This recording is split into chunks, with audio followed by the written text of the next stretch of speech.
اور بخاری شریف کی وہ بڑی مشہور روایت ہے، جب میرے آقا علیہ الصلوۃ والسلام کی ولادت ہوئی تو گزٹڈ کافر، پکا کافر، جس کی کفر کے متعلق اللہ نے سورت نازل کر دی، ابو لہب، تبت یدا ابی لہب وتب ما اغنی عنہ وما کسب، یہ پوری کی پوری سورت ابی لہب اللہ نے اس ابو لہب کے کفر کے متعلق نازل کی کہ وہ پکا ٹھکا گزٹڈ کافر تھا۔ یہ کافر جب سرکار کی ولادت ہوئی، جو سرکار کا ازلی دشمن، پکا دشمن، جس نے نعوذ باللہ من ذالک سرکار کے چہرے مبارک پہ تھوکا بھی تھا، مٹی بھی سرکار کے سر اقدس پہ ڈالی تھی، اس نے مخالفت قدم قدم پہ کی، اس نے اپنے دونوں بیٹوں سے سرکار کی دوسری صاحبزادیوں کو طلاق بھی دلوائی تھی۔ اتنا پکا جانی دشمن، بخاری شریف کی بڑی مشہور روایت ہے کہ جب سرکار کی ولادت ہوئی تو اس نے اپنی لونڈی ثویبہ کو بھیجا اور کہا کہ جاؤ میرے بھائی کے گھر میں پتہ کر کے آؤ، وہاں ولادت کا وقت تھا۔ تو وہ گئی ثویبہ رضی اللہ تعالیٰ عنہ، میرے آقا کی رضائی والدہ بھی ہیں، انہیں سرکار کو دودھ بھی پلایا، انہیں سرکار کے چاند جیسے چہرے کو دیکھا تو بڑی شاداں فراں دوڑتی ہوئی آئی اور ابو لہب سے کہا کہ تجھے مبارک ہو، اللہ نے تیرے گھر بھتیجا دیا ہے۔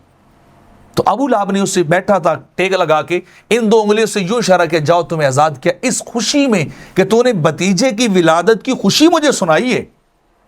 تو یہ مر گیا، کفر کی حالت میں مر گیا۔ جب یہ مرا تو اس کے بعد اہل خاندان بخاری شریف کی روایت ہے،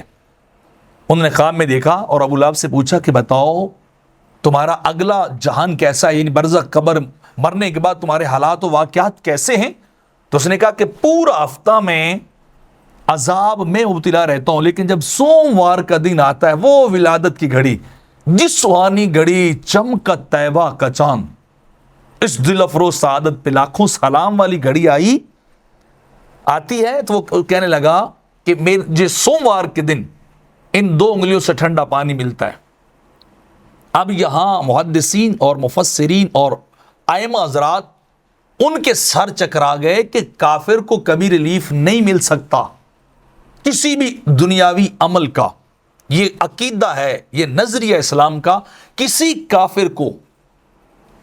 چھوٹے سے چھوٹا کافر، بڑے سے بڑا کافر، جس لیول کا بھی ہو، جو شرک اور کفر میں مر گیا، اس کو کوئی آخرت میں قبر و حشر میں ریلیف نہیں مل سکتا۔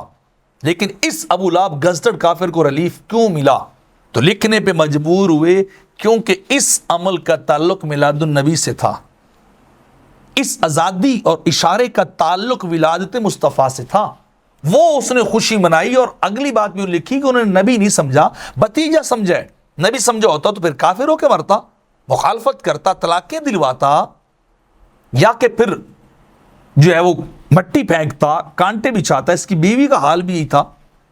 تو اس گزٹڈ کافر کو جو اگر ریلیف مل رہا ہے، عذاب میں تخفیف ہو رہی ہے، ٹھنڈا پانی مل رہا ہے، تو لکھا ہے لکھنے والوں نے، محدثین نے، مفسرین، ائمہ نے، کیونکہ اس عمل کا تعلق سرکار کی میلاد سے تھا، سرکار کی ولادت سے تھا، اور سمجھا بھی بھتیجا تھا، نبی نہیں سمجھا تھا۔ کاش کبھی نبی سمجھ لیا ہوتا تو عالم کیا ہوتا۔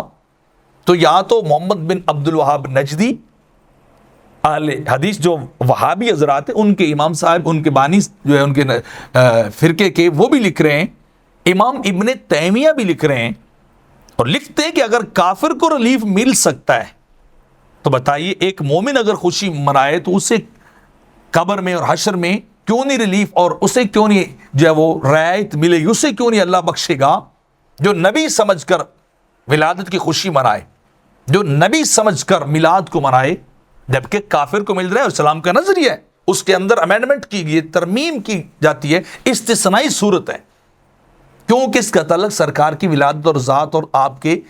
میلاد سے تھا۔ تو آپ خود سوچئے بھائی، کافر کو اللہ میلاد کی خوشی، ولادت کی خوشی منانے پر اگر اللہ اسے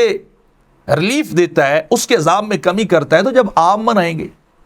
جب امتی منائے گا، جب نوکر منائے گا اپنے آقا کی ولادت خوشی، تو کیا اسے کچھ نہیں نصیب ہوگا؟ یہ ذرا سوچنے کی بات ہے۔ سوچئے،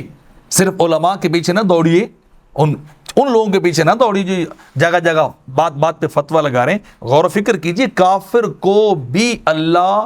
جو ہے سرکار کے میلاد کے صدقے عذاب میں تخفیف دے رہا ہے۔